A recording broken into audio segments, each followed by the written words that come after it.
2026. It is, what is it, almost 9:20. I apologize, I'm a little bit late because my water heater decided to turn my basement into a swimming pool this morning, but here we are. And you find out that every once in a while your local plumber actually puts on a superhero cape and comes to your house first thing in the morning. And I'll tell you, today's his 21st anniversary. Married to me, it's my husband, he's the plumber. I called Commissioner Bethel and I was like, I'm not going to be there on time, and can Nate help me? And he did. God bless him. So great American, and I'm very grateful for his own. And we are here in the Center hearing at 555 Court Street, Northeast in Salem, and we start with the Pledge of Allegiance. So if you please join me. I pledge allegiance to the flag of the United States of America and to the republic for which it stands, one nation, under God, indivisible, with liberty and justice for all. Okay, we don't have anybody signed up for our ordinary public comment. We do have a hearing later on in the agenda, so we're just going to go right into consent. Whose turn is it? Is it yours, Commissioner Cameron? I believe it would be. Okay. All right, Mr. Chair, good morning. I will move the consent calendar. First item is under Business Services to approve an order for the payment of invoices to Brown & Brown Insurance Services, Inc. in the amount of $954,276.07 for Marion County insurance renewals for excess general liability, excess workers' comp, and medical malpractice for corrections contracted physicians, medical malpractice for health and human services contracted physicians, and marine hull and machinery. Under finance, approve the Teller software as a service agreement with Can-Am Technologies in the amount of $408,472 to provide teller point of sale system support through March 31st, 2029. Under Public Works, received notice of the hearings officer decision approving zone change partition case number 25-005, Roger and Jenny Pena. Under Public Works, approve a resolution authorizing Marion County Park staff to submit a grant application under the Oregon Parks and Recreation Department local government grant program for wildfire restoration at Bear Creek Park and Campground. Also under Public Works, approve amendment number 1 for the contract for services with Garden Services, Inc. to add $60,000 for the new not to exceed contract total of $160,000 to extend the term date to June 30th, 2027 for the transportation and sorting of batteries collected at various Marion County Environmental Services sites. And under the tax office, approve an order for the cancellation of 3 uncollectible personal property tax accounts as referenced in Exhibit A in the total amount of $30,411.61 for tax IDs 352227, Limitless Lifestyles LLC, 133251, Kurt and Elizabeth Ream, and 126702, Janice E. Jacobson. I second the motion. We have a motion and a second. Is there any further discussion? Seeing none, all those in favor signify by saying aye. Aye. Aye. The motion passes. Okay, we will now open a public hearing to consider the appeal of a hearings officer decision for administrative review, case number 25-015, Remington Best LLC, on behalf of the Niels Paul Jensen and Irma L. Jensen Joint Revocable Trust. The board has had the opportunity to review the documents contained in the record and has had no ex parte communications regarding this matter unless specifically disclosed. If there are any objections to notice, jurisdiction, or conflicts of interest, the parties can raise them during testimony. Planning staff will list the applicable criteria for the application. Testimony and evidence must be directed towards the applicable criteria. Failure to raise an issue accompanied by statements or evidence may preclude appeal on that issue. And we're going to start off with a staff report. Actually, Mr. Chair, for the record, I need to declare a conflict of interest on this matter. I am actually a user of the Santiam Water District. I own EFU property out in this community of State and Marion, and they have participated in this in opposition. And I reached out to the Oregon Government Ethics Commission for advice because of a variety of things going on in my world and feel like I need to ask them all the time what I'm supposed to do. And they have provided lengthy advice that they feel that for a variety of reasons, this is a direct conflict to me, so therefore I will not be participating in the discussion or a vote unless it comes down to a split decision between yourselves. And I would actually also like our legal counsel to provide comment on this particular matter for my position. Okay. Thank you. Yeah, I've reviewed the advice from the Ethics Commission, and I want to put on the record that I strongly disagree with the analysis they have provided. They have said that it is an actual conflict of interest, which I believe contradicts their own guidelines. In this case, even if the application were approved, it's not guaranteed to be built. There are other regulatory hurdles and there are financial considerations that could result in not being built, regardless of the decision today, and that classifies it as a could be a financial impact, not a would be a financial impact. Secondarily, even if built, the district might take a different course of action a couple years from now, so there's no guarantee there actually would be a financial impact. More concerning related to their advice is they decline to advise whether a class exemption applies. The idea that a commissioner is a ratepayer of a water district and could potentially have some sort of impact based on their decision is the stereotypical example of a class exemption where something applies equally to all members of the class, and it's a very broad class. I think it's highly unfortunate and a disservice to the community that the Ethics Commission declines to advise on that topic, and I think that puts commissioners in a very difficult position because the public deserves to have a 3-member commission ruling on this, but because they have given this advice and we do not have time to challenge it prior to today's hearing, it makes sense for the commissioner to follow it for now. But I want to put on the record that the county strongly disagrees with the advice and may take further action in the future because it interferes with the conduct of local government. Thank you. Commissioner Cameron? Well, yeah, I appreciate legal counsel's thoughts on this. I was just thinking of this, this whole ethics issue. And for example, in the legislature, I would vote for voted against, by the way, renewable portfolio standard, which, you know, it impacts my rates. It impacts, you know, people's rates when we vote on stuff like that. And, but it's a broad class, right? And my daughter was a teacher, right? I vote on the education budget, right? Does she benefit from that or not benefit from that?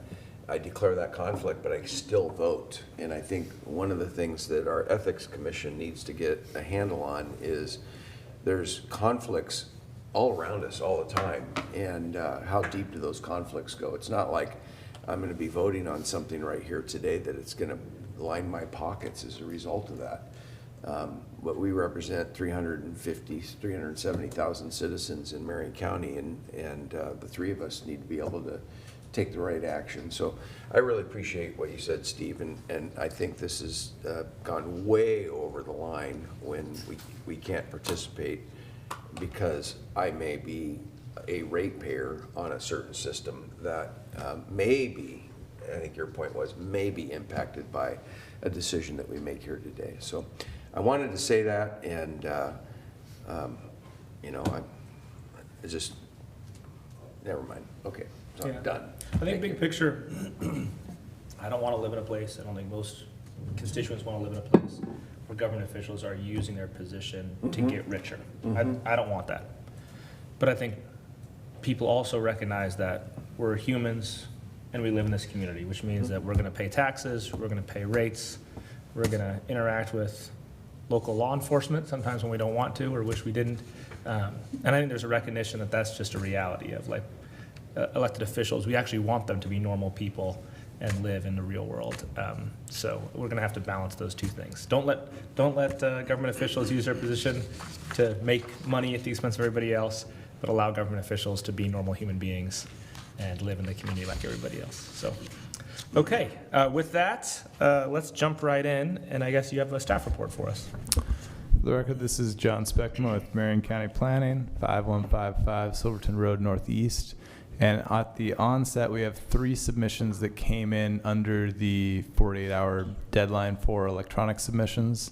One of them was pretty early, so I did pass it along to all of you and the applicant/appellant, but still printed it out. The other 2 are one from the Oregon Solar and Storage Industries Association and another from Renewable Northwest. I'm going to hand out copies of that real quick.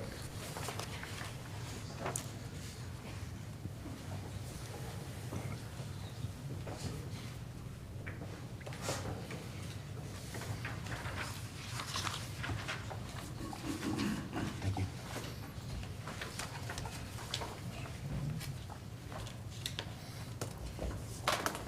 Thank you. Good night.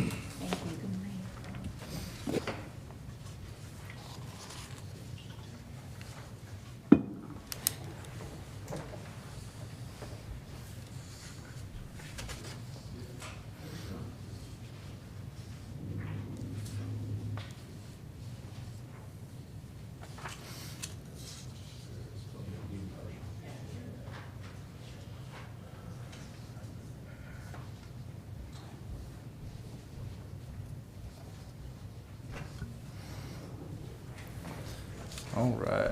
And again, for the record, this is John Speckman with Marion County Planning. The application before you today is for a battery energy storage system, or BESS, which was applied for as a utility facility necessary for public service on a 15-acre portion of a 133.77-acre parcel located in the 5200 block of Pearson Road Southeast, Turner, Oregon. Surrounding uses are agricultural and rural residential. Criteria for this application to be met do not exist within Marion County Code.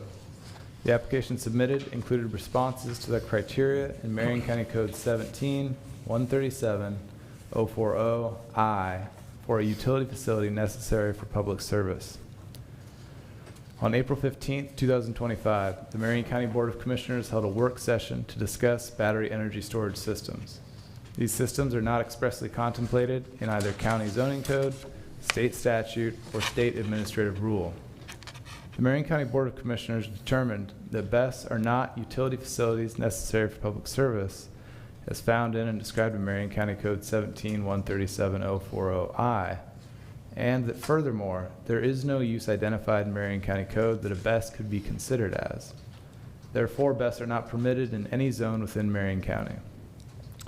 The board expressed a desire to clarify this and the applicability of existing code to BESS, and on May 14, 2025, initiated a process to consider code amendments.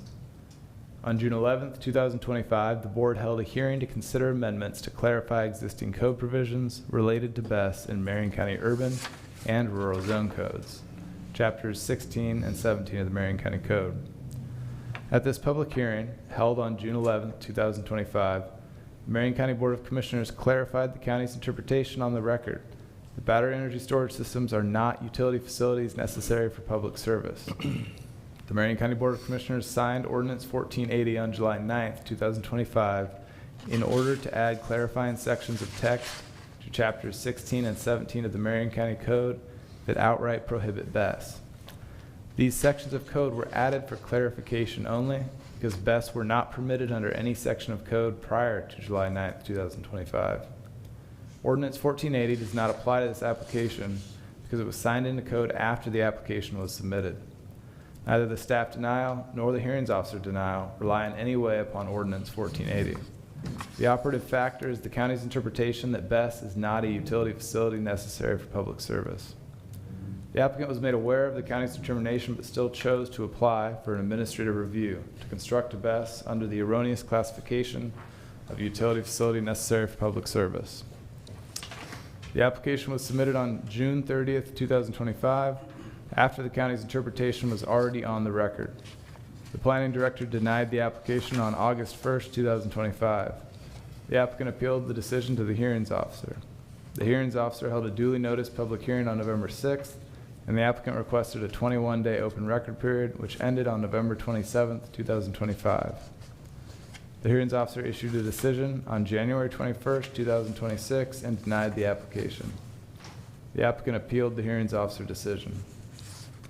While a BES is not a utility facility necessary for public service, both staff and the hearings officer precautionarily considered how the application addressed the criteria and citing factors for a utility facility necessary for public service. Both staff and the hearings officer found that this proposal would not meet any of the required criteria or citing factors, even if it were a utility facility necessary for public service. The inconsistency between the nature of this proposal and the criteria under which it proposes consideration further supports the county's determination that BES is not a utility facility necessary for public service. The county is in the process of writing potential BES code that addresses the unique nature of these facilities, which are more akin to power generation. There is currently no use under which a battery energy storage system could be approved in Marion County, and therefore staff recommends denial of the application.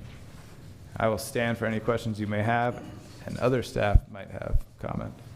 Looks like Brandon has something to say.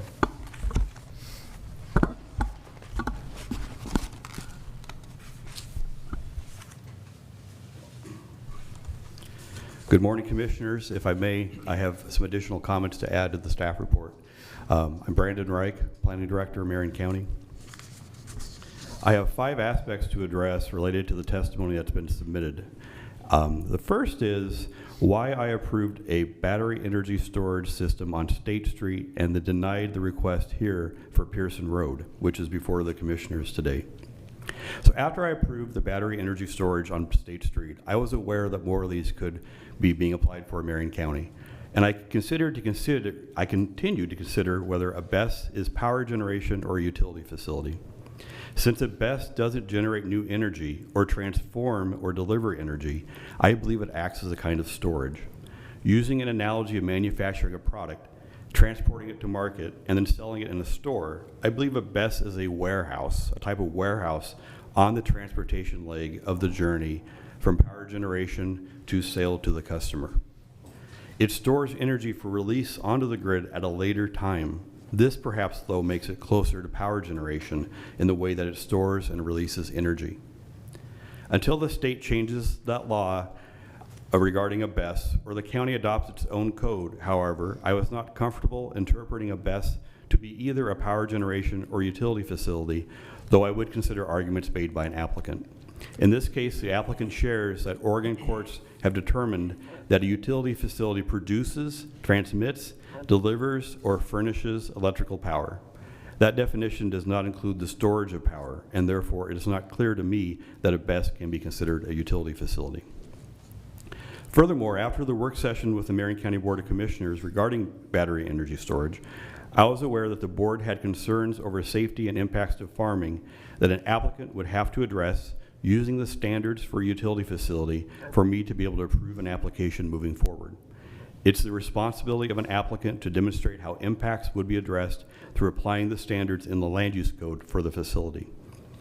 If there are substantial concerns or impacts, it's possible that existing standards for a utility facility are not adequate to be used for land use approval. This is one of the reasons we are working on the process to develop our own county land use code for a BES, in order to create standards that address community concerns and neighborhood impacts, as well as to affirm that they can be allowed in our code. The next 4 items relate to if the county were able to consider a utility facility, a BES to be a utility facility. So one of these items is, one of the requirements is that a BES be, a facility is necessary, this is out of county code, a facility is necessary if it must be situated in the EFU zone in order to provide that service. So a good example of what it means to be necessary in order to provide that service in a farm zone is what we went through years ago with cell towers. Now recently they're not as controversial as they were in the beginning when they came out, but in the beginning they were, and I worked on a number that were controversial. So to be necessary to provide the service, for instance, a cell tower has a service area, and it's generally kind of like a circle. And they were able to demonstrate for cell towers, no matter how many cell towers you put inside a city, that circle would never reach some farm ground. And so it was necessary to put a cell tower on farm ground in order to provide that service to people in the rural area. That's an example of what it means to be necessary to provide that service. It has to be located on farm ground. So the same thing applies here for battery energy storage. It has to, the applicants have to demonstrate it has to be located on farm ground in order for the rural population to benefit and use a BESS. The next aspect is regarding alternatives, and there's two components to this. So an applicant must demonstrate that reasonable alternatives have been considered and that the facility must be sited in an EFU zone. There's two aspects to considering alternatives. One is the type of service, is the way you provide that service. Cell towers are another good example. If you get the cell tower higher up, you can provide service to a wider area. So one of the alternatives for a cell tower they consider is, can this be higher, and then you don't need to put it on farm ground because it covers a bigger area. Or maybe you can distribute them in a different way, and they can be on power poles, and they don't need to be on actual farm ground. So one of the alternatives here is, I'm not an expert on battery energy storage, but one of them is to consider different types of battery energy storage, like maybe multiple smaller systems that are within a city, and what would that alternative look like? So there's physical types of providing the service alternatives. There's also the consideration of location alternatives. Here, the applicant does provide a locational alternatives analysis. Initially, they identify 30 sites, and they narrow that down to 6. One of the things that they don't do is explain, I don't believe they adequately explain why they've narrowed down 30 down to 6, why those specific 6 were chosen as the ones to decide between, and this location is the best of the 6. So that's one aspect they need to provide, is an explanation of how the 30 were narrowed down to 6. And as part of that, why are there no land within a city or adjacent to a city that's close to urban development that could be provided to serve as for the best site? For instance, there's a site near Jefferson and one near Albany that both may be able to provide this service. The applicant needs to provide evidence of why these sites that were more urban were not chosen as the site, and why Pearson Road is the one. And the final aspect is our code references the farm impacts test, and there's a specific reason we do that. The county is required by statute and rule that we shall impose clear and objective conditions on an application for utility facility siting to mitigate and minimize the impacts of the proposed facility, if any, on the surrounding land, if any, on surrounding lands dedicated to farm use, in order to prevent a significant change in accepted farm practices or a significant increase in the cost of farm practices on surrounding farmlands. So the county has a responsibility to apply conditions to any approval to mitigate the impacts, to increase changes to the impacts of the practice of farming, or changes to the increase of farming. In order to be able to create those conditions to mitigate the impacts, we have to have an analysis of what kind of farming is going on and what kind of impacts this use would have on that farming to create those conditions. And that's why our code requires that equivalent of a farm impacts.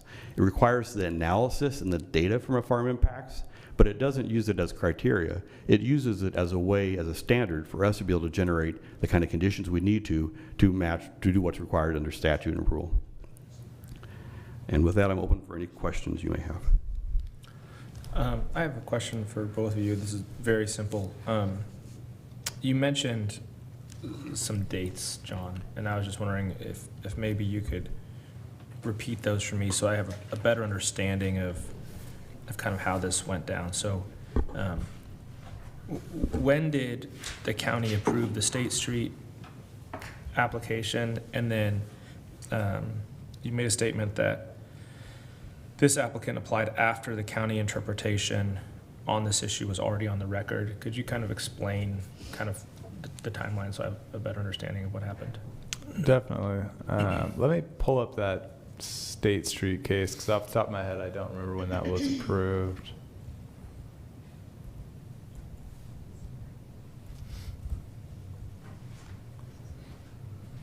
All right, it looks like Administrative Review 24009 was the application of Lewis Land LLC for an administrative review to construct a battery energy storage system as a utility facility necessary for public service on State Street. It was filed May 6th, 2024.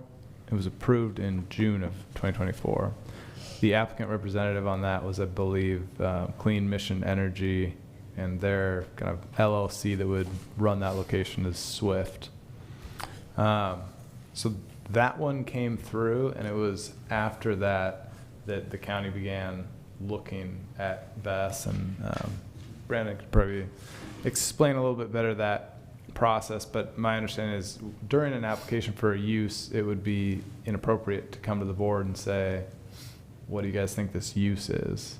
So we waited until this application was complete before coming to the board to discuss battery energy storage.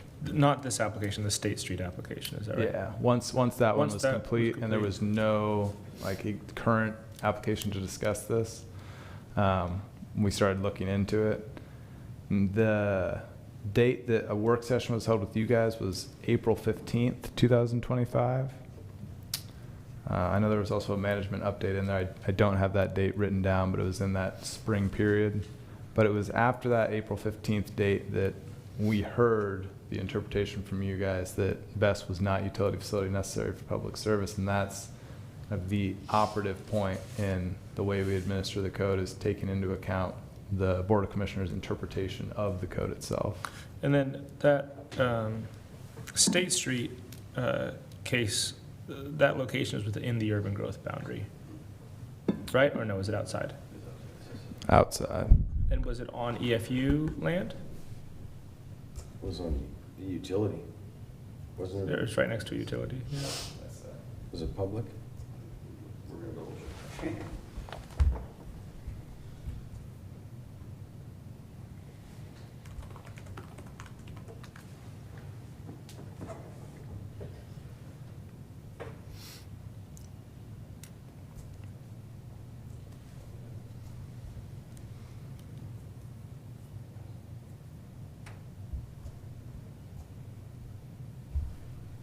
Okay, that AR 2409 was applied for on special agriculture land, almost directly across from the CFC facility on Right. State Street. And there's power generation or transmittal lines right there?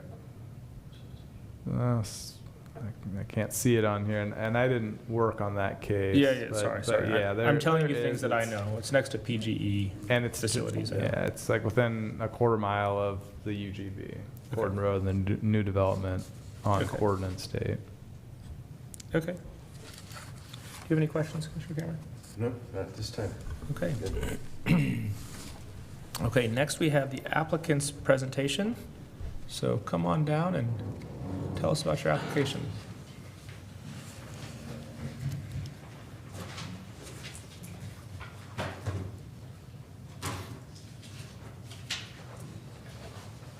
And go ahead and introduce yourself for the record so we know who you are.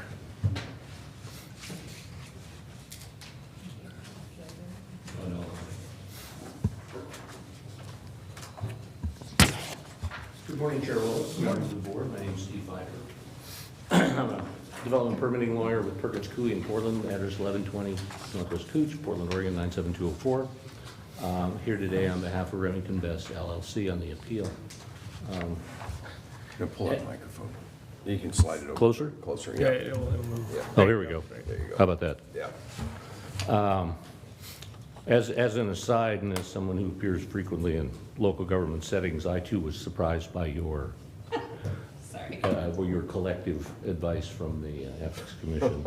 And I mean, frankly, and I served a number of years on LCDC, so I had a lot of conflicts of that same flavor, where we'd be voting to approve an upzone or a downzone in a community where I happen to live, for example. What it really sets the stage, and I think your counsel points it out, it's the slippery slope going forward with that kind of an interpretation on your desk. I mean, talk about tying your hands down the road. That's my sympathies. But moving on to the appeal. Does that mean you can go do some other work and you can be excused? No, because you two just have a split decision. I have to vote, because we have to okay. decide today. The rule of necessity. Yeah.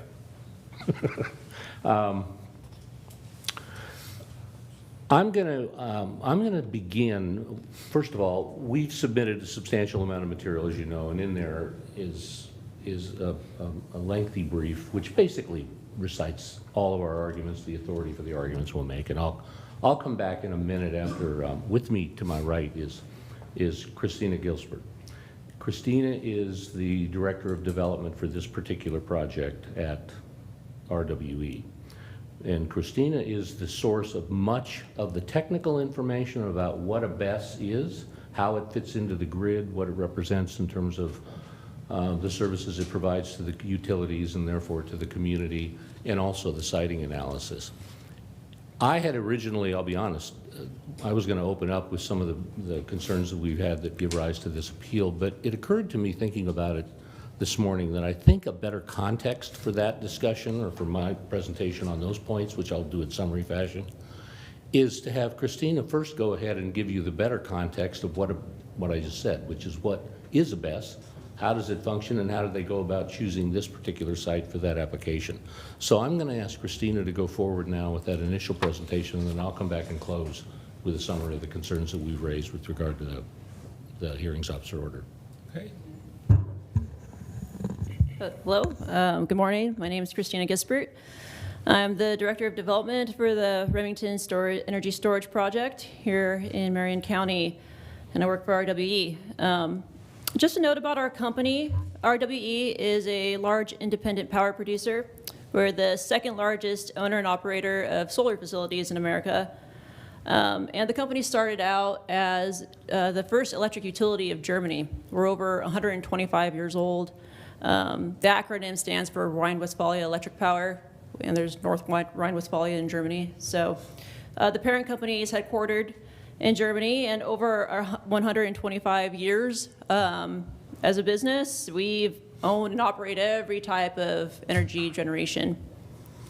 I'm here to present the business case for the project, particularly as it relates to Marion County ratepayers, and explain why RWE is pursuing energy storage in this region. As a note on energy storage systems, battery energy storage has become one of the most transformative innovations in modern energy systems. It solved a major problem us humans have had since we started producing utility scale energy. The problem hasn't been how we produce energy. The problem is making that power available when it's needed most. Our daily energy demand naturally rises and falls. Midday often brings lower residential demand because people are at work, at school, and shared spaces. And then in the evening, everyone comes home and starts charging their phones and cooking and cleaning. So we have peak demand at that hour. Historically, the grid had no meaningful way to store excess electricity generated during low demand hours. As a result, utilities had to build oversized infrastructure to meet just a few hours of peak demand. It wasn't until around 2014 when the United States rolled out battery energy storage technologies at scale. And this is the first time in human history that we were able to capture surplus power during midday and deliver it back to the grid exactly when it's needed most. And because we're able to do that, we can avoid new transmission lines, new utility substations, saving millions in ratepayer costs. It smooths out the volatility on the grid, so we don't need new capacity just to power a few hours in the evening or in the morning when everyone's at home. If this community seeks to drive down energy costs, one of the easiest and most direct ways to do that is to place a battery energy storage system on the existing grid and utilize the power we already have. It's the cheapest way to go, cheapest way to keep the lights on. As I'll get into our alternatives analysis, we know that the Parish Gap substation, which is the existing substation you can see on the map that I passed out, we know that it can accept 200 megawatts of power without significant upgrades to PacifiCorp's grid. I'll note that it's incredibly rare to find a spot on the grid where you can inject power and not trigger significant upgrades to the grid. Our grid is tapped out. It was never meant to serve present-day energy demand. Utilities work really hard to plan for future demand. Well, I don't think anyone foresaw the energy demand that we have today throughout our country. To find a spot on the grid that can take the power without significant upgrades is practically considered a miracle in our industry. And we know from direct interconnection requests with PacifiCorp that the Parish Gap substation can't take that power. I want to speak to how we came to find this substation in the Willamette Valley. RWE has long aimed to establish a business presence here in the Willamette Valley.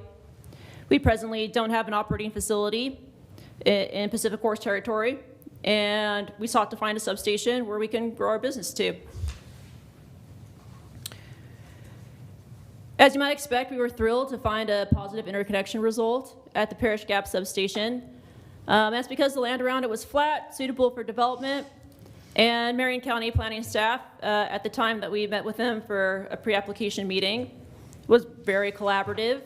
This is early 2025, February, I believe. And at that time, they advised us to apply for administrative land use approval for this facility, utility facility necessary for public service. Now, we've heard arguments about losing agricultural land to energy facilities, and we understand Marion County has banned solar farms largely for this reason. I want to note that these battery systems are small. I passed that map out to you, which is the site plan that was included in our application, to demonstrate and to show you that that facility that you're looking at, you'll see that it's just 2 times the size of the existing substation that's already there. It comprises about 8 acres of land, and with that 8 acres, we are able to provide 200,000 homes with energy during peak demand. So if you were to have a solar farm of equal megawattage, 200 megawatts, that solar farm would require 1,200 acres. This facility is less than 1% of that. They're incredibly tiny. And in our industry, we view it as kind of a substation expansion. So what we're offering is a technology that allows the electric utility to provide power out of a facility that doesn't take up much space and is low profile. The batteries are only 10 feet tall. And because they're low profile and take up less space, they don't have the capability of dramatically changing the landscape. Even if you were to place one on every single one of these substations, it would be maybe just a doubling of the existing substation. You're not going to notice it visually. It's not going to change the character. I think if you have wind and solar in your mind, absolutely, those take up thousands of acres. We're not talking about that here. We're talking about just a few acres, and we're able to keep the lights on for hundreds of thousands of people. I'd like to speak on behalf of our landowner, who's a longtime Marion County resident and farmer. We would be making lease payments to him to operate the battery. And because the battery only takes up 8 acres, he gets to retain the remaining 300 acres of his property. And he was looking forward to the prospect of being able to use those lease payments so he can invest in a more valuable crop. Right now, that land that this site's situated on, it's used for grass seed, ornamental grass seed. He was hoping to plant an orchard with this extra income. So he views this, as a complement to his agriculture business, especially in light of the fact that there's already a substation right there. Knowing the importance of farmland to the residents and economy of Marion County, RWE did perform an alternatives analysis to see if we can find potential opportunities on non-farm land. Our goal for the analysis was to build a 200 megawatt energy storage facility in direct response to Pacific Power's integrated resource plan, which calls for 300 megawatts of energy storage within the Willamette Valley service area. We identified 200 megawatts as the optimal size to take advantage of the economies of scale to help reduce costs for ratepayers while keeping the project viable for utility offtake. I'd like to share with you how we determined that this EFU parcel adjacent to the Parish Gap substation could deliver a positive outcome within the Pacific Power Willamette Valley service area. We began with an alternatives analysis covering the entire Willamette Valley service area, and we were able to select the substation that we thought would be best based on, or select the land that we thought was best based on proximity to substation. So we're looking for land that's within 1 mile of a substation because you have to build a transmission line over that, and nobody likes having the skies crossed with transmission lines. And also, if you transmit energy over a long distance, you lose a little power. So the idea is that you place these battery systems right next to the substation. We looked at the voltage class and transfer capacity. For a 200 megawatt facility, you need a substation that can take at least 115 kilovolts of energy. Or of voltage, sorry. You were looking for substations that are rated at 115 kilovolts.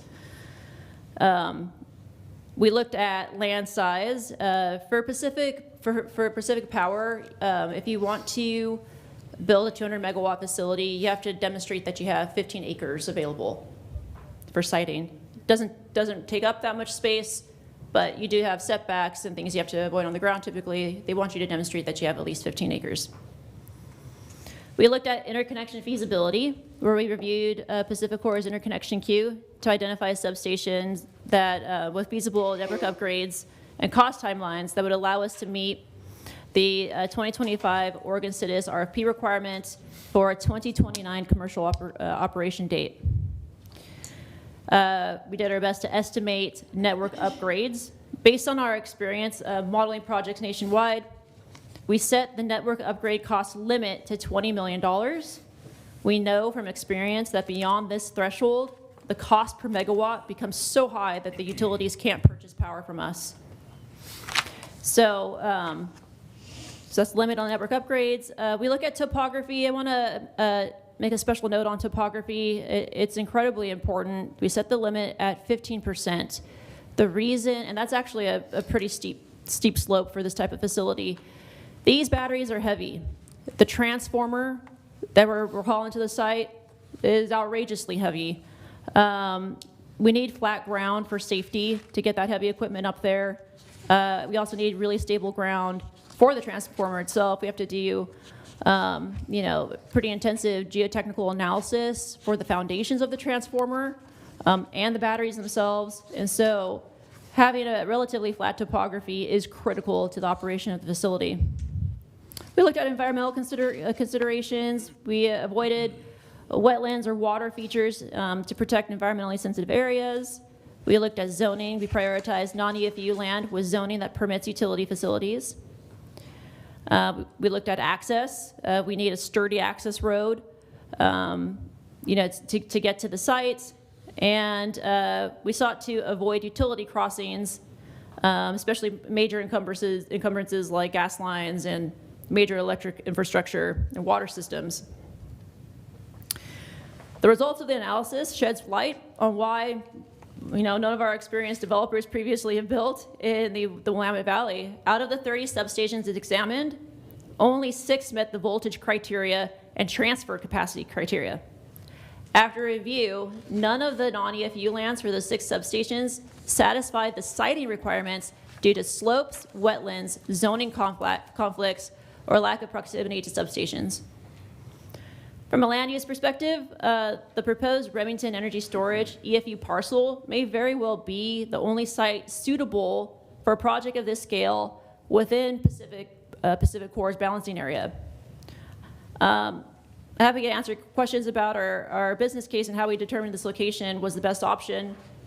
And I also have a comment on fire safety, because safety is of the utmost importance to our company.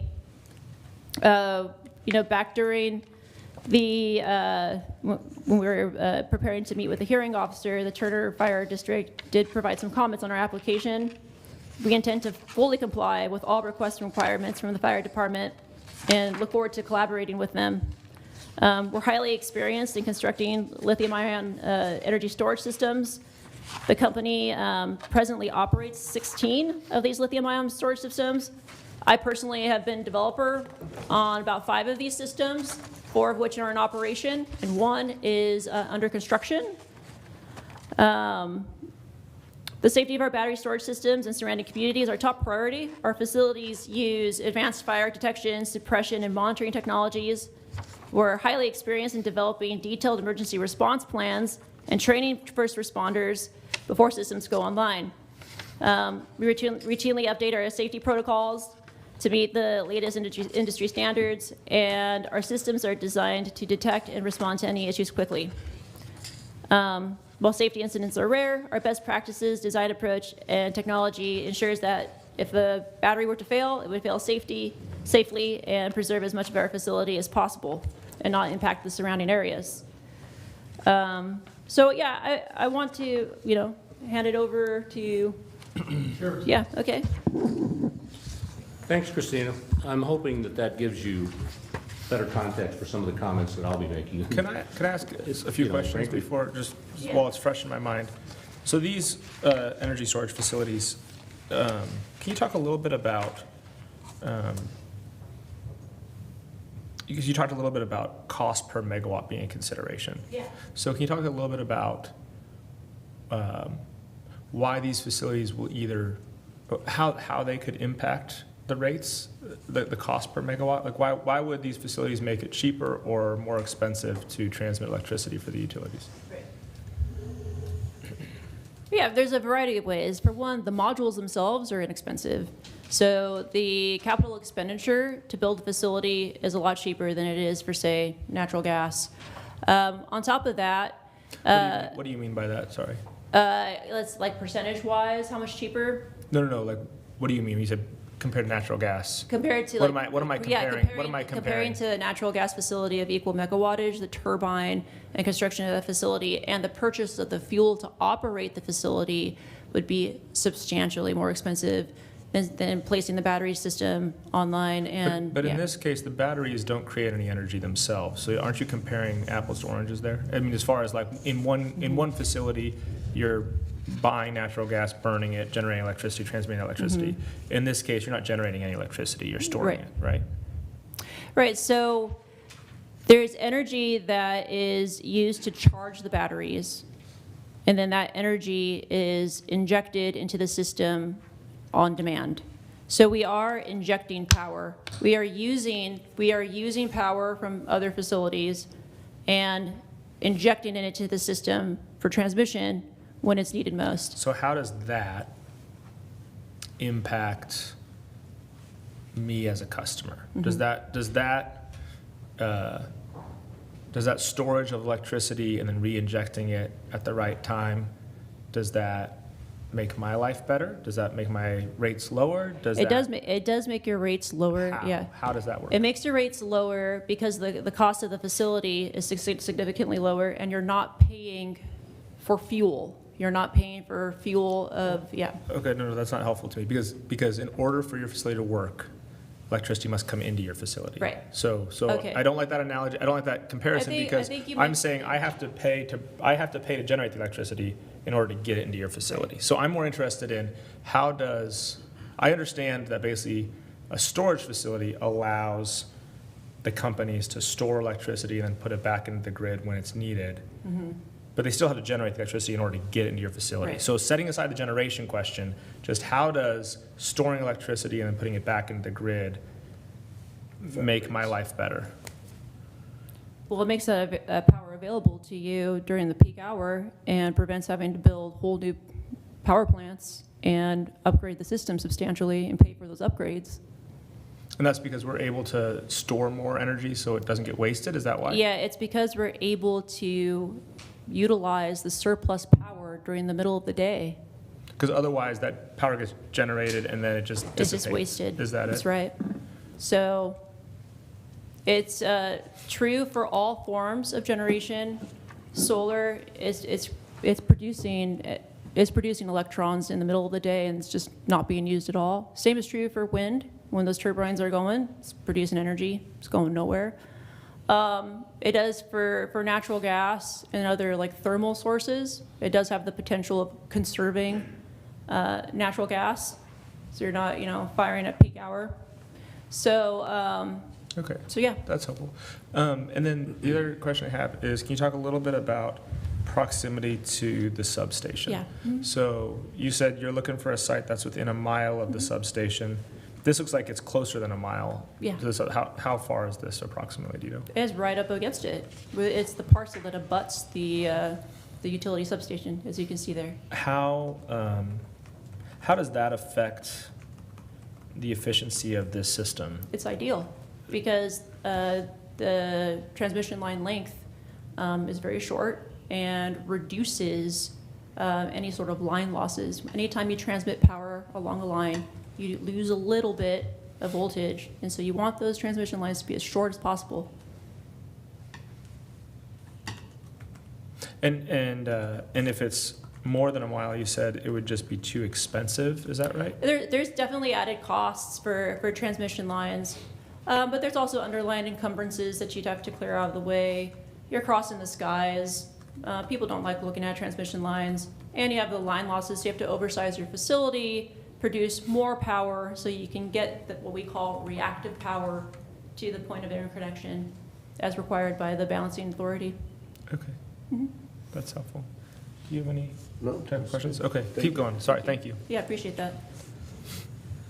Those are the questions that surfaced. That's exactly, Chair, why I was thinking it might be good for you to hear that for context. Yeah, that's great. I'm going to move on to the more mundane. I'll be quick. I'll summarize because we put most of our arguments in writing. At the high level, and this might be a little bit disconcerting, and I say it with all respect to the board as a policymaker, in the Oregon land use system, there are only 2 instances where the legislature, the Supreme Court, and LCDC have preempted you and the your land use authority as well as that of the other 35 counties. The first of which you're familiar with, I know, which is the siting of aggregate quarries, which after 1995, LCDC adopted a rule that took out all the comprehensive plan policies and zoning ordinance criteria from all 36 counties for purposes of siting aggregate quarries. And I know within the last 2 years, I think you handled the Allied Rock one out by Staten. And that was one where it was an expansion of a rock quarry and the so-called Goal 5 Papa rule applied. Oh, rattlesnakes. The rattlesnake one, which they're clients of mine, and we finally solved the rattlesnake problem with ODFW, and everybody's happy, including the snakes if they're ever out there. We found they were not. We found they were not. The last one was 1986, but part of the settlement, just as an aside, part of the settlement that we reached with ODFW was we will undertake significant monitoring to see if they do happen to come back in the near term, and more importantly, build some habitat and decline and not alter some of the ideal habitat that they might be tempted to come back to. All right. And so everybody at the end of the day is happy and that project is going forward. So, Great. Great to hear. but back to that point, that was an example which I'm very familiar with because I chaired the subcommittee to adopt that at LCDC back in '95. But that's an instance, if you remember, where you're very familiar when you have quasi-judicial zone changes and comprehensive plan amendments. Your comprehensive plan policies, as well as the statewide planning goals, are applicable.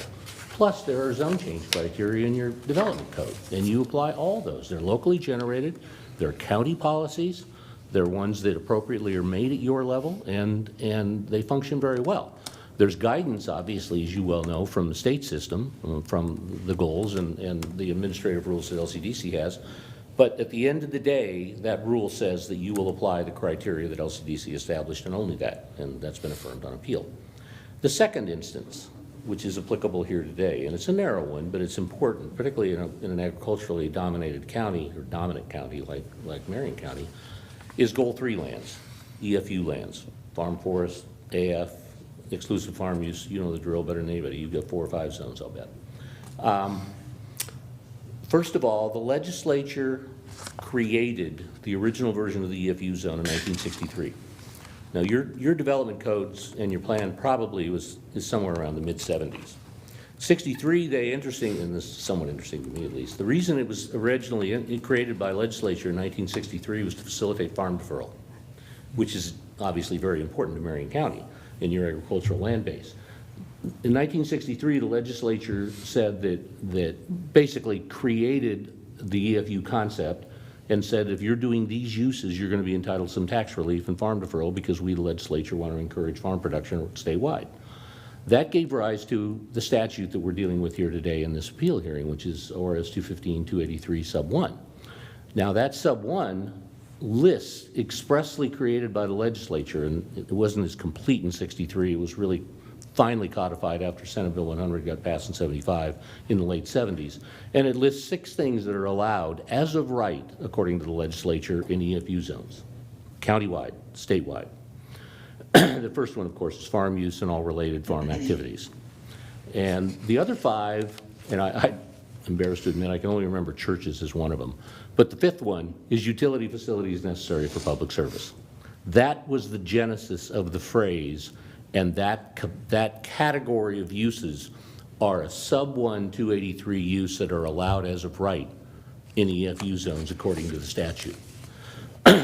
Marion County and other counties cannot, and no counties have tried to take those away for obvious reasons, but your code appropriately implements that statute. Utility facilities are allowed as a sub-1 use subject to administrative review in the code, not unlike most other counties. But the point there is the legislature said these are uses that we believe for a variety of reasons are of statewide importance, and they're going to be allowed in EFU lands. Your code implements that. The Supreme Court in 1985 then showed up in Brent Mawr versus Jackson County, and in somewhat of a shock to policymaking at the county level, told counties in that case, you and every other county are prohibited from, by ordinance or by permit condition, imposing any other restrictions on those 6 sub-1 uses as part of your permitting exercise or as part of your legislative code adoption exercises. No further conditions, no limitations. The Brent Mawr case since 1985 stands for the fact that if it's a farm use or one of these other uses, you're not allowed to impose a locally, for lack of a better term, policy-based county condition or limitation or criteria. That has since been implemented by administrative rules under Goal 3 at LCDC. The third thing that happened was LCDC in 1999, after a lot of kerfuffle, frankly, with cell towers emerging and a number of other uses. In '63, we didn't even have, I don't think, flip phones, let alone cell towers, let alone BESS or other things that are yet to come. They were dealing with utilities facilities, and what the legislature thought were utility facilities is what was apparent in the day. As we added others, cell tower is a perfect example, which probably came in the 90s or something.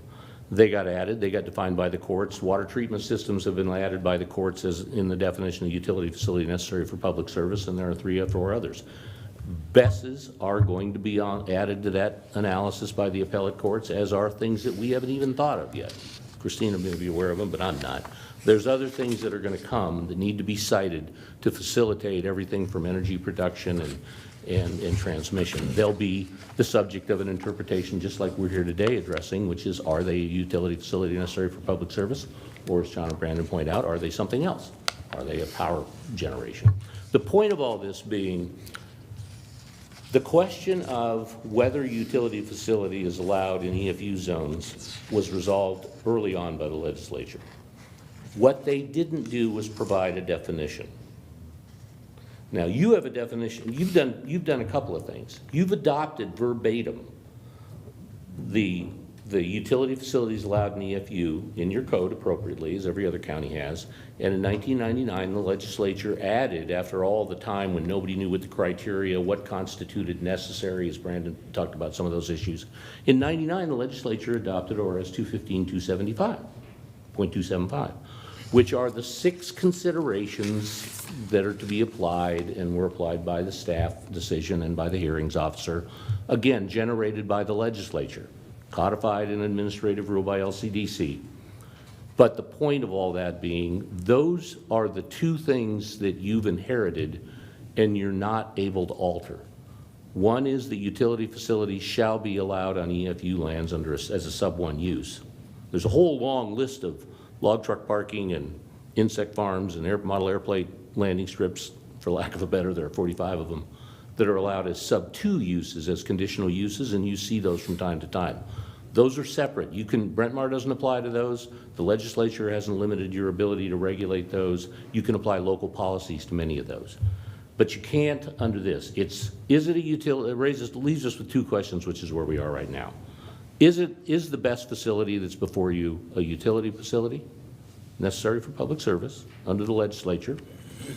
And secondly, is the permitting of that in this instance, does it comply with the criteria, the factors? The considerations is actually the term, and that's a distinct, as I'll mention, that's very distinct from criteria. These are not criteria, they're considerations to be undertaken by the applicant to demonstrate why they believe, as under one of those 6 criteria, that BESS or that energy facility or that utility facility should be allowed on EFU. Those are the two questions before us today. Your code implements those with one exception. You have a definition of utility facility. It does not apply.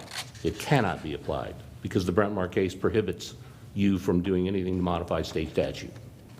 The only definition of utility facility that you're free to apply is the one provided by the legislature. And all it says is utility facility necessary for public service. Cox, an appellate case at the Court of Appeals, and Brandon read part of that out loud, it's in our brief, made an attempt to define it very broadly in a paragraph, and I've got it, I can quote it, it's in the material. But the point being, you're forced to interpret the term as it exists in the state statute. That's what you're here today, and that's what your vote will do, one way or the other. Now, as you know from other cases, the next review opportunity would be the appellate system, which is Lubin, the Court of Appeals. When a local government, city or county, interprets a state statute or an administrative rule, the deference that local decision makers like you have goes away, and LUBA is free to substitute its judgment for whatever you or a city council might offer. So you are in a position to interpret the phrase, no doubt. You're interpreting it based solely on that term as it exists in the statute. Not a lot of guidance. Got some case law. We've cited a lot of it. That's point one to be decided today. That then will need to get resolved one of two ways going forward. Just like the 6 or 8 cases that made their way through LUBA in the Court of Appeals on whether cell towers, water treatment systems, and a handful of other utility uses are allowed in EFU, they were not decided with finality by a county. They were decided by LUBA in the Court of Appeals, and the county then has to apply, as you always do, that appellate decision going forward. That's in a long way of saying how this question will be resolved as to BESS. A county, be it you or another, will end up making an interpretation, and it'll be reviewed by the appellate courts, and they'll decide yes or no. The legislature could step in. We all see it happen.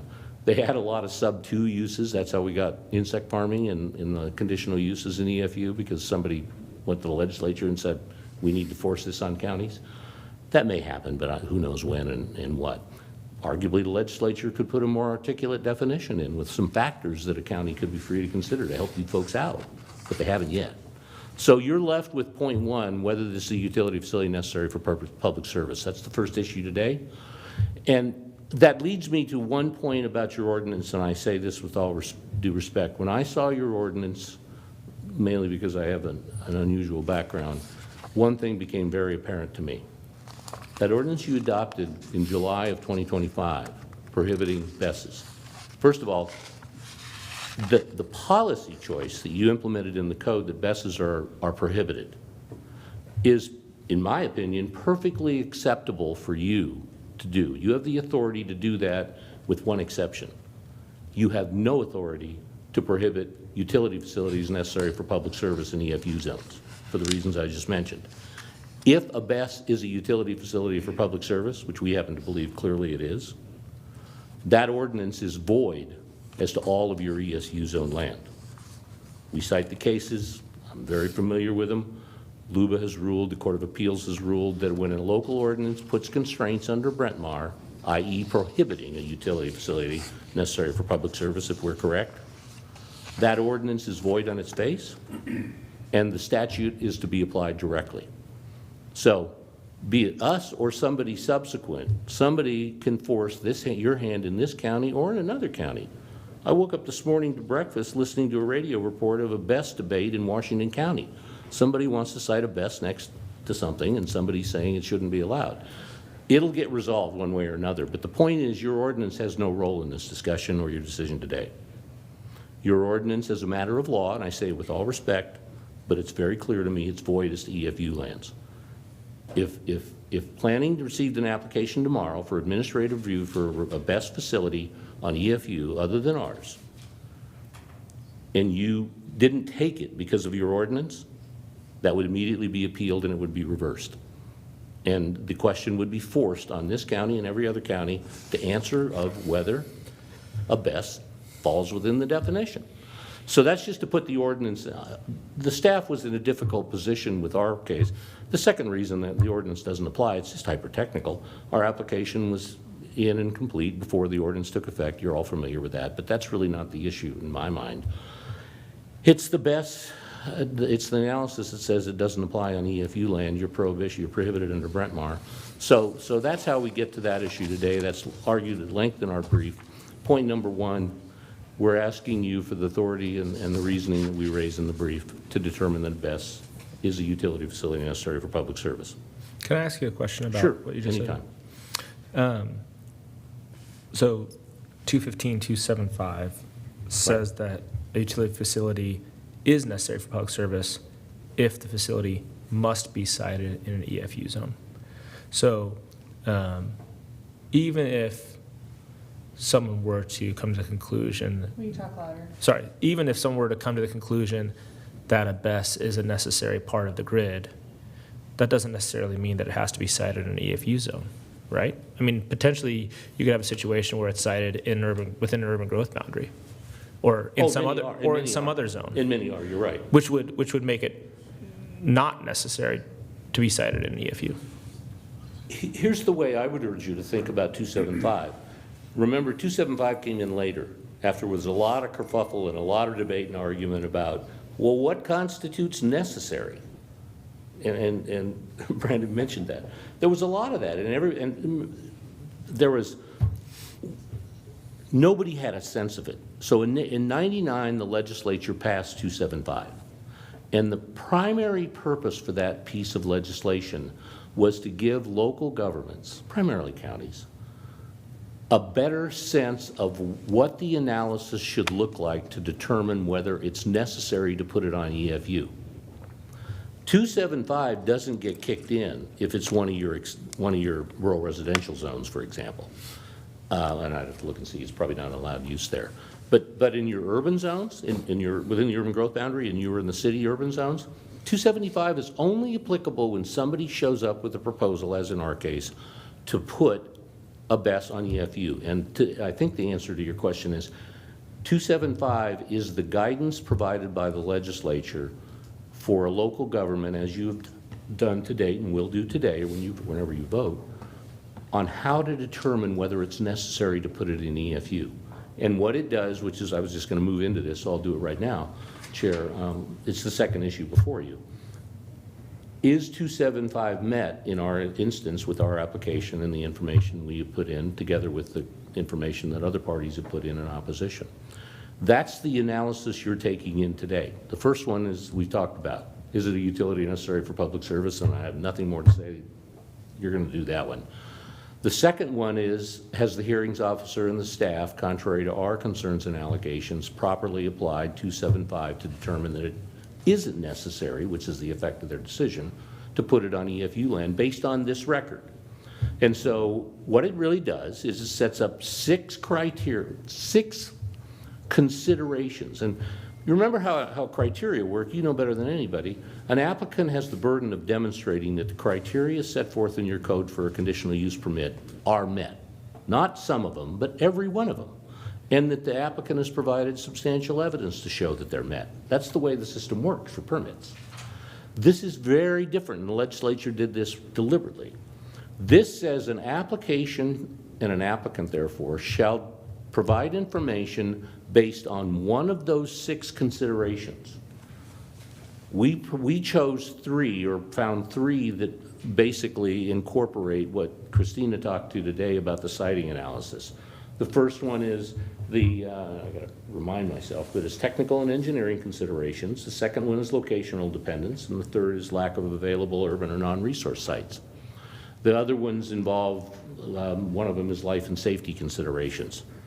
Contrary to what the hearings officer and the staff said, the life and safety consideration ones aren't even on the table because we did not include them in our application. Secondly, we only need to demonstrate that we complied with one of those 3 that we're using, not all 3. And third, what the hearings officer and the staff analysis, in our opinion, basically do is convert those considerations by the applicant into criteria to be applied So all that verbiage in these decisions about, oh, it might blow up and it's got life and safety considerations and all that, is completely irrelevant under 275, because we did not offer that as one of the considerations that we used to cite in EFU.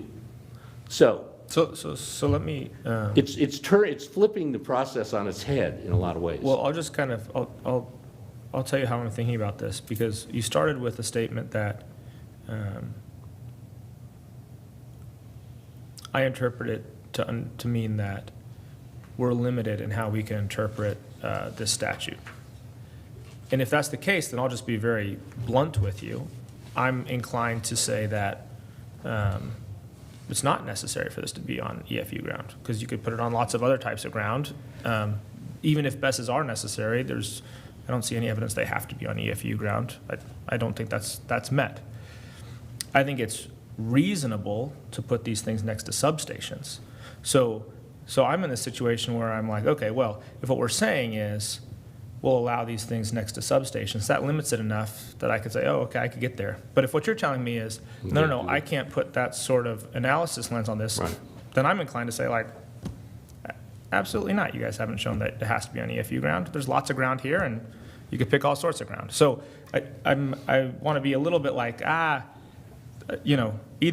we can say, yes, this has to be on EFU ground because it has to be close enough to a substation to make sense, or we can't. But if we can't, then I'm going to say, well, then obviously it doesn't have to be close enough to a substation. You could put it on all sorts of ground, and it doesn't have to be there. So why would I find this is necessary? Well, there's a couple of things going on that will constrain your analysis. Number one, your analysis is confined and necessarily limited to the evidence in the record before you. You can't take common sense into account. It's not in the record. We have demonstrated in the record, in our opinion, that we have met each of those three criteria. Based on the case law, we've cited the cases. Secondly, there's a series of cases that say a county has to respect the business model presented by the applicant. They also say, contrary to what Brandon mentioned earlier, local governments are prohibited from suggesting that the applicant should consider a different business model, like multiple small BESs circulated on single-family lots in an urban. That's been tried by other counties. That's been kicked in the head by the Court of Appeals. The case law is very clear. You're right that you have to make a decision, but your decision is confined to whether the evidence in the record shows that the applicant has appropriately considered with reasonable evidence, and that's all you can consider in the case of citing outside of an EFU, based on those three, locational and lack of availability. So you're right, you are going to have to make that decision, but you can't just say, The applicant we don't carries think the it burden. should be. No, but the applicant carries the burden, and you have to prove that there's a lack of available urban and non-resource lands that these could be cited on. Based on the business model and the considerations that Christina outlined, which the case law shows local governments have to accept and respect. You can't make up a new business model for an applicant and say, your business model should take into account putting things 5 miles away from a substation. That's already been rejected by the courts. You're left with whether the information and the rationale offered by the development is consistent with the statute. And remember, you are not entitled to any deference at LUBA on this one. They will substitute their judgment for whatever decision you have if they believe it's necessary.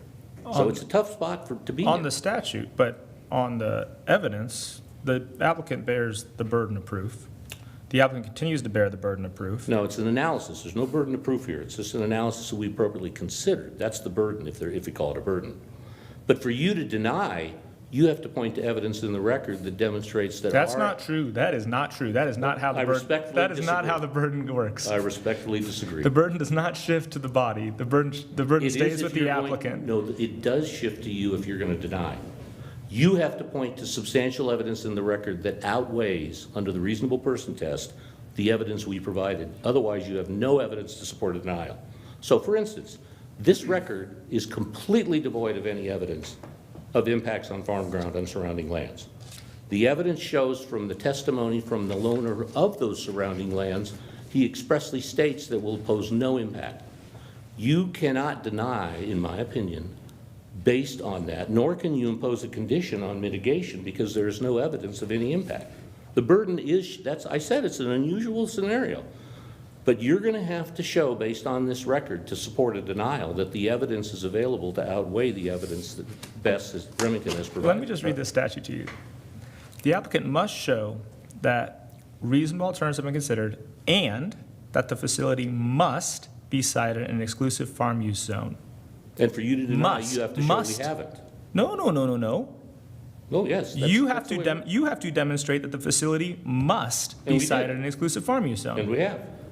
You are not the deciding No, but for you body. to decide that we haven't means that you have to, Means that we could determine that you have not shown, you're free to That. do so. right? You're free to do so. Okay, okay. Commissioner? I'm good. I really appreciate the explanations, and I think we're not deliberating yet, right? Nope. So I'm going to hold Nope. my comments Okay, till later. okay, very good. Anything Maybe have else? other people that are- No, with that, I'm happy to close. All the issues we have concerns about and have raised are fully laid out in our brief together with the supporting authority. Okay, thank you. Thanks. All right, next up, we'll call up the Thanks, Steve. opponents. Let's see. I have Bruce Chapin and Brent Stevenson. You guys don't have to come up together, but you can if you like. It's whatever, however, I assume you didn't carpool here, so you can come up one at a time if you want, or.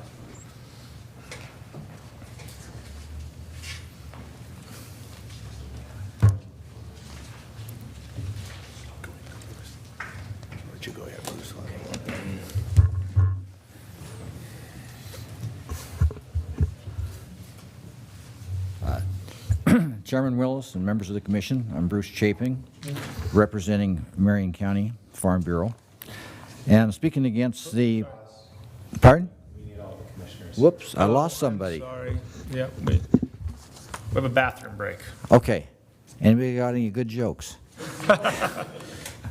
You know, one that went through the text last night was, St. Patrick's Day. And Ireland has the fastest growing city in the world because it's always Dublin. That's pretty good, right? All right, we were waiting for you, Commissioner Aaron. All right, Bruce, go for it. Okay, I'm Bruce Chapin, representing Marion County Farm Bureau, and speaking against allowing the battery energy storage systems and BESS to be classified as a utility. If they are classified as a utility, they will become exempt from zoning rules. By giving the BESS industry unlimited access to relatively inexpensive farmland as compared to the price of land in an industrial zone, there will be a major economic incentive to hide a high percentage of the future BESS facilities in the EFU zone, without consideration for the damage being done to the agricultural industry. In this appeal, the applicant attempts to establish their privately owned BESS as a utility because they will be paid by the utility company for storing electricity. They argue that this business relationship with the utility company makes a BESS a utility. If their logic is accepted, then I would expect that same logic to be applied to solar farms and other businesses doing business with the utility. Clearly, this is never the intent of the legislature. The outcome of this issue will have far-reaching consequences. If solar farms are classified as a utility, they will be free to build solar farms throughout the EFU zone, anywhere they can find a willing owner. May I remind you of the March 14th, 2018 Marion County Commissioners meeting where the county was flooded with so many solar applications that they declared an emergency moratorium on new applications. I remember. Yes. If the definition of the utility is expanded, another flood of solar farms could occur, but the county would not have the authority to control it this time, because you would have no authority at all to deal with them if they are a utility. It is not necessary for the BESS to be sited on farmland. In the evaluation of acceptable sites by the applicant, it should be noticed it was the applicant that established the arbitrary parameters for determining which site would be considered. By narrowing down the parameters, they were able to get 6 sites that met their wish list on exclusive, on cheap EFU land. Their parameters were All sites must be close to a substation. I learned in the Marion County BEST Advisory Committee meetings that BEST does not have to always connect directly to a substation. Smaller sites can connect to street lines. This opens many possibilities for where the small BEST could be located. 2, build storage capacity of at least 199 megawatts per site. The application has stated that this much capacity will need 15 acres of land. Reducing the capacity per site would reduce the size of the parcel needed, making it easier to find land in another zone. And 3, their sites must be within 1 mile of Pacific Core substation. Instead of having a hard absolute distance, it would be more reasonable to have a maximum cost of making the connections. The total cost of connecting a site will be made by a combination of the cost of building the physical line and the cost of obtaining right-of-ways, line crossings, and other conflicts. Depending on the situation, a long-distance connection at a site may be cheaper than a short-distance connection with more conflicts at another site.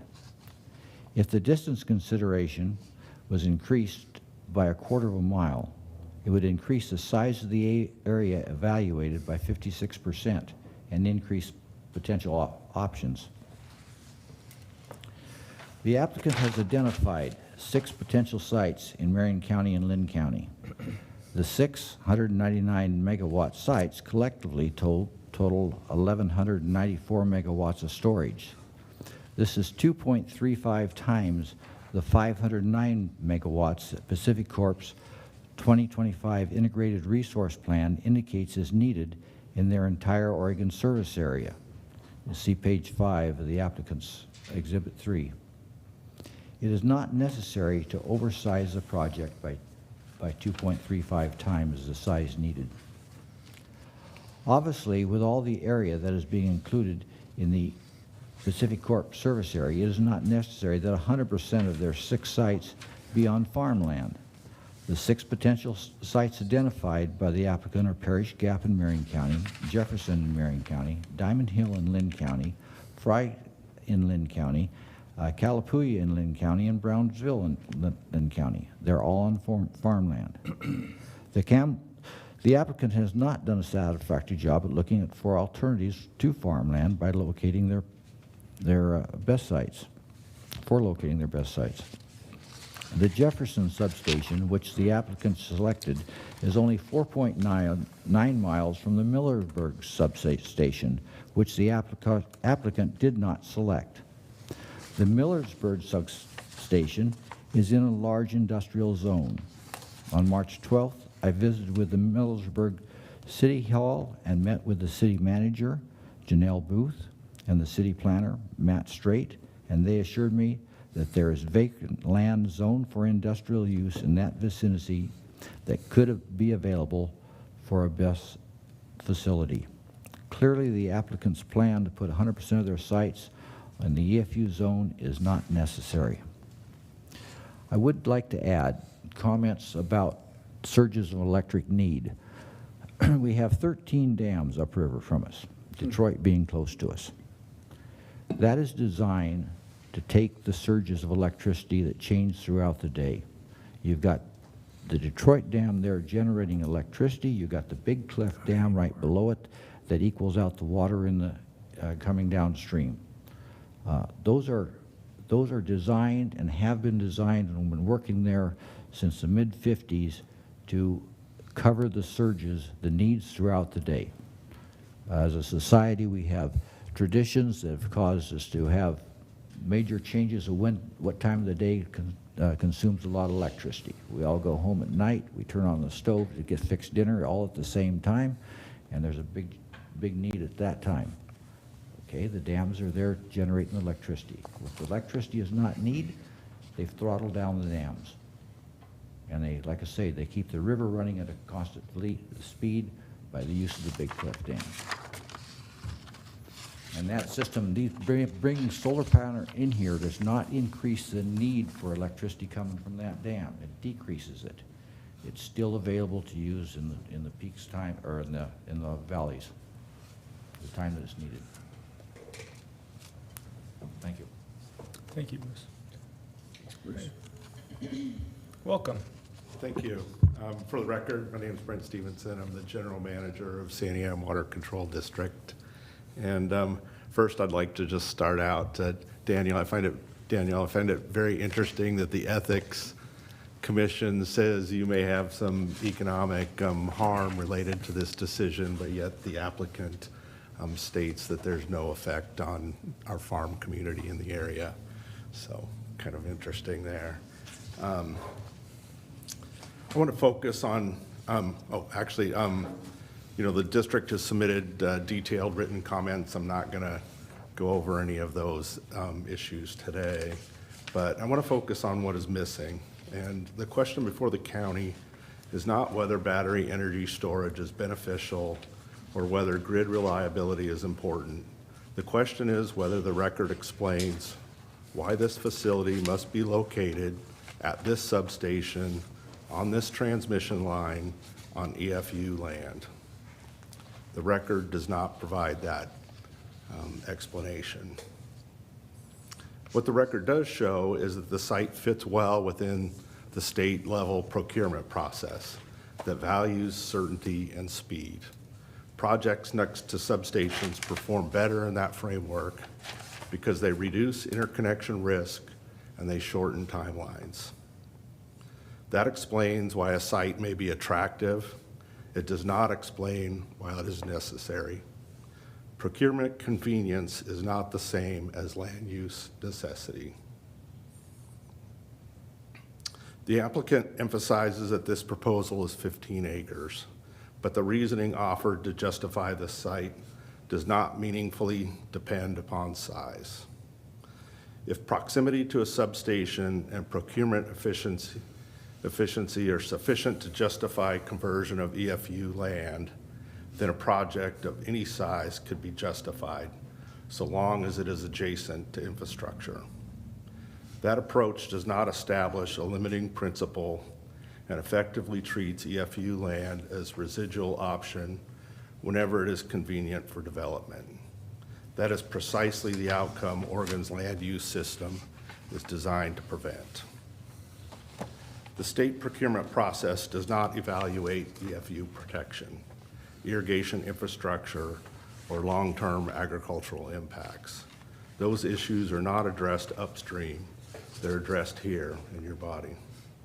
If EFU land is being selected because it is adjacent to infrastructure rather than because it is required, that distinction matters under county review. For Santiam Water Control District, siting decisions in EFU zones have concrete consequences to our patrons. Impacts to irrigation conveyance systems, increased maintenance, complexity, and operational costs, reduce long-term flexibility, and introduce ongoing risks that the district must manage. Those costs are ultimately borne by our patrons, working farmers, through higher assessments and increased costs of farming, affecting both agricultural productivity and economic viability. Once EFU land is converted and irrigation systems are constrained, those impacts cannot be reversed later. The district isn't asking the county to decide state energy policy. We're asking the county to require a site-specific justification supported by evidence before EFU land is permanently removed from agricultural use. Absent record evidence explaining why this substation and this transmission line are required, the county is left without substantial evidence that the EFU site was chosen based on grid necessity rather than procurement convenience. Well, thank you for your consideration. Thank you, Brent. Any questions, Commissioner? Brent, were you able to look at the other sites that were reviewed? I think there was, Yeah. I think one in Marion County and the rest were in Lynn County, I believe, right? Yeah, and generally I peruse them, yes. Yeah. Do you operate anything outside of Marion County Water District? Is there any? Our official boundaries bleed over into Lynn County, but we don't have facilities in Lynn County. Okay. Thank you. Bruce, always good to see you. I think it's been, what? Too long. 2005, yeah. Thank you both for being here. I know it's a morning you have to not be doing something productive, so. And the sunshine. But thanks for being here and informing us. Well, Thank you. I did want to make a comment, probably not necessarily a question for Bruce, but when he mentioned dams producing electricity, we know what that problem is. Yeah, sure do. Yeah. Okay, thank you. Okay, we'll go back to our side. Looks like Brendan has something he'd like to say. I do want to clarify. I guess in the beginning I could have had 6 things to bring up. So when it comes to the factors for the board to consider approving whether the applicants met the factors, it is true these are not criteria per se. They're called factors. And factors are different. So in my mind, there's a weighing, there's a balancing that goes into the factors. If they're criteria, then you meet every criteria, you're good to go. But these factors don't operate as criteria. And one example is, well, the first factor is technical and engineering feasibility. Well, almost anything can be engineered to operate, especially a utility facility. So if that was the only factor you had to meet, then you're off and running. But there's other ones such as the availability of existing right-of-way.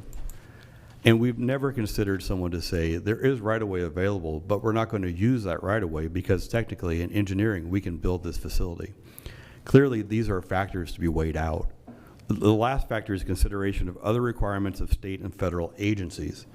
And for instance, on cell towers, the feds and state require that have a flashing light at the top of the cell tower in certain airspace when airplanes could approach.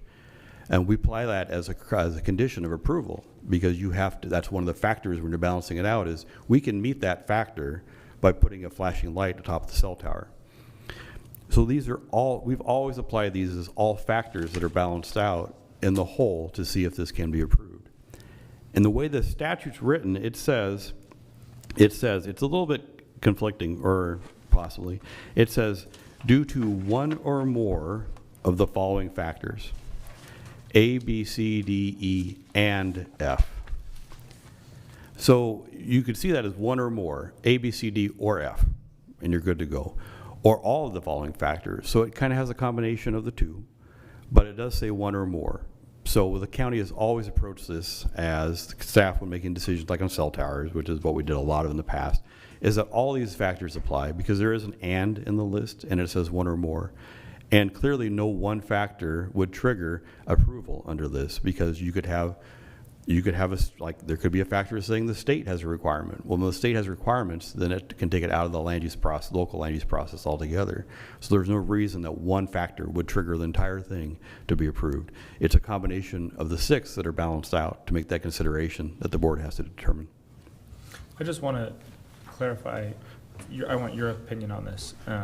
As I read the statute, it says an applicant for approval must show that the facility must be sited in an exclusive farm use zone due to one or more of the following factors. So the way that you understand that is the applicant is the one who has to provide evidence to show that the facility must be sited in the EFU zone. Is that how you understand Absolutely. There is no way planning staff will ever know how you engineer a utility facility to be able to say, no, this engineering is not accurate and can't be done. We don't, not only do we not know, we're not licensed to do that. Okay. One of the considerations here is, and that's true for these other, because we don't operate these businesses, we don't know if it's locationally dependent. One of the other components here the board has to decide or require the applicant provide are reasonable alternatives. Mm-hmm. I think it could be a case where we could ask for something so unreasonable and an alternative that a court might say, no, you can't ask for something like that. Like Mr. Pfeiffer's example for some component of the way they operate their business. That would just be completely unreasonable. Mm-hmm. But if reasonably, we could say, because we know from like cell towers, there's a lot of different ways they operate. And they put some cell towers on tops of power poles. Those are in the right of way of those existing power poles. So there are reasonably different alternatives we could consider. And while we may not know everything about a BESS because they're relatively new, and complex, the applicant can say, these are reasonable alternatives that would operate, that exist within our industry that we could consider. Yeah. And they could say, we could take, instead of having one BESS that generates 200 megawatts, we could have 20 that generate 10 or 12 apiece, and it's an alternative. Yeah. And it's reasonable. However, we had to reject it for these reasons, and then the board has to decide that those reasons make sense, that you would reject it for that and approve it. Okay. Any other questions, Commissioner Kimmer? No, Okay, are you ready to move into deliberation? I am. Oh, please. Yeah. Oh, Oh. I'm sorry, of course. The applicant has a chance to rebut. Please.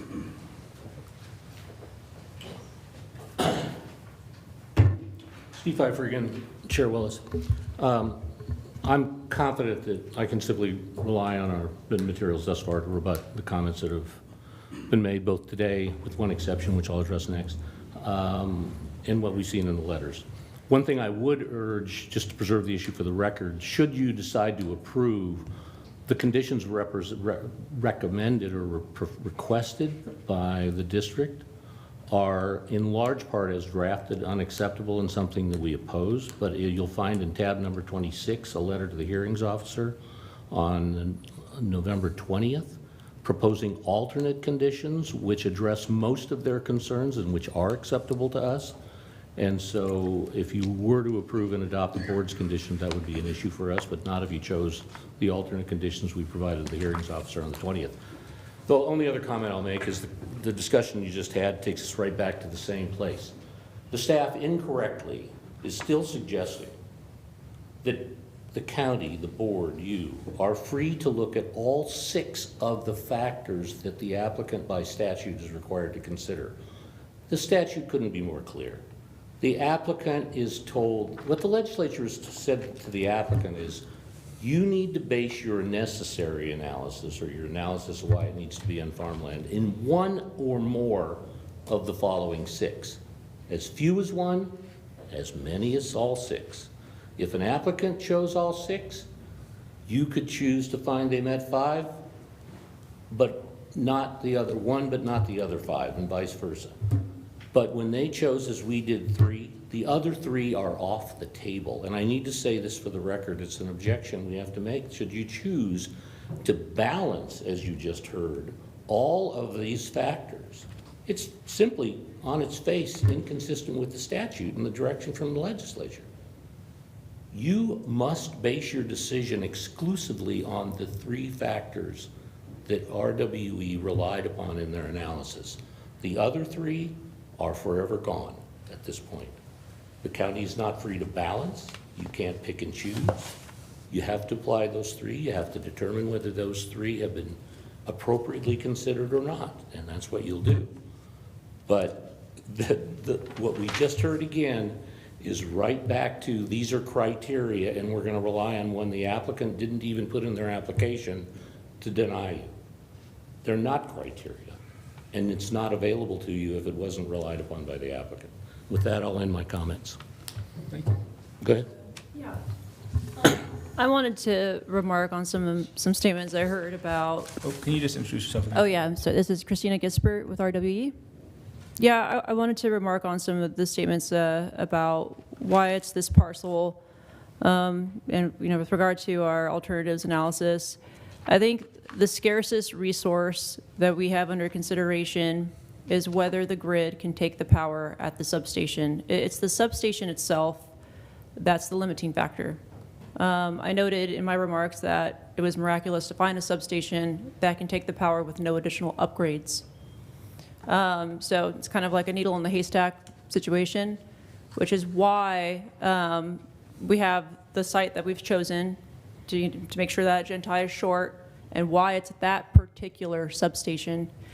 It's unique, especially in light of what we went through in our alternatives analysis. There may not be another one in the Willamette Valley that has low upgrades like that. So when I say it's the cheapest form of generation or power that we can provide to our customers, I'm genuine about that, and that you're not having to update the grid. A lot of what we're paying in our rate increases is additional, transmission lines and substations to handle this moment of the continued electrification of everything we're doing in life.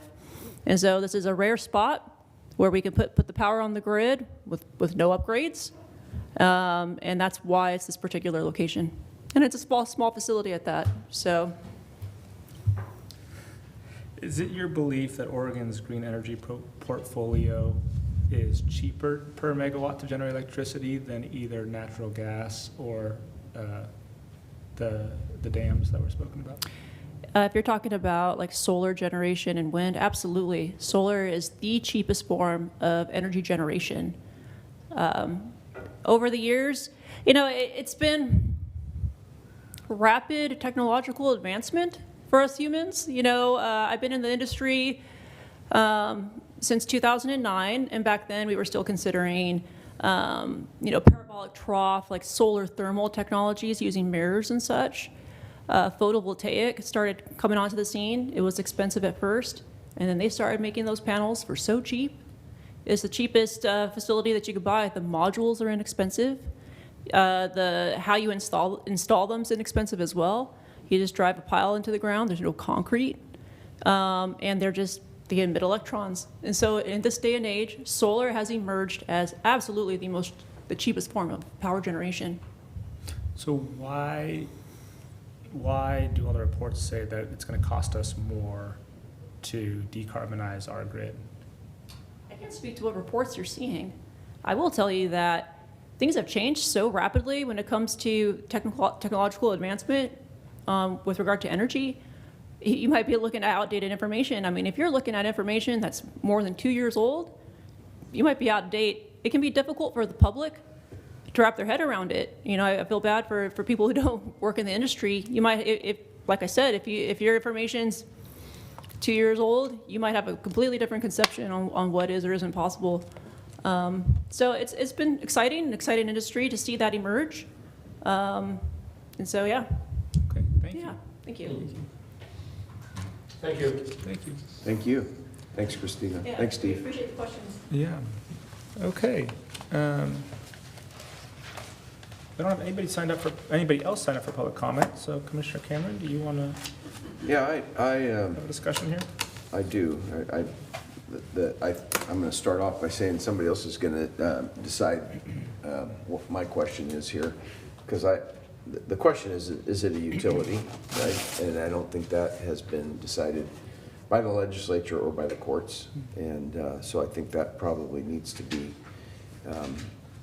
my issue. Is like it's not clear that this is a utility, that we need to put it in that category where other utilities are. So that's the other thing. And then the other issue is I did read through. I saw the other locations when I was looking through the material in the file, and I didn't see any locations that were closer to an urban. They were all EFU locations. So the question is this facility the size that has to have, and Christina mentioned a substation that could generate that power. Is there other alternatives where this could be smaller or placed in different places? So, but my main issue, I think that I'm going to hang on is it a utility? That's a question. Yeah. That needs to be decided, in my opinion. Yeah. I kind of came into this thinking one thing, and then I kind of got talked out of it. I think this is reasonable. I think this is a reasonable proposal. I think putting battery storage next to a substation makes sense. I don't think there's anything irrational about that at all. It does. But when I read these statutes, I do not find that this is a utility that's necessary. I don't think that the applicant met their burden of proof there. So if this came to us in a different way, or if we develop our code in a way that would allow something like this, I think I would support that. I think that, like I said, I think this is a reasonable proposal, but I don't think it's a utility that's necessary for public service. And I think part of the reason I believe that is because we've had electricity for a very long time without facilities like this. And so I don't think it's necessary, and I don't think it's the applicants met their burden of proving that. So I'm not willing to make that decision And so I think I'm leaning towards upholding the hearings officer's decision on this. Yeah. Well, Mr. Chair, sounds like we're probably in agreement here. So if you would like, I would make a motion. I'm happy to do that. Mr. Chair, I'll make a motion to close the public hearing and deny the application in Administrative Review 25-015, Remington Best, Inc. I'll second the motion. We have a motion and a second. Is there any further discussion? Seeing none, all those in favor signify by saying aye. Aye. Aye. The motion passes. Okay, I will close that public hearing, and I believe that that does it for our agenda this morning. So, is there anything else for the good of the order before we adjourn? I don't, nope. Nope. Okay. All right. We are adjourned. Thanks, everybody.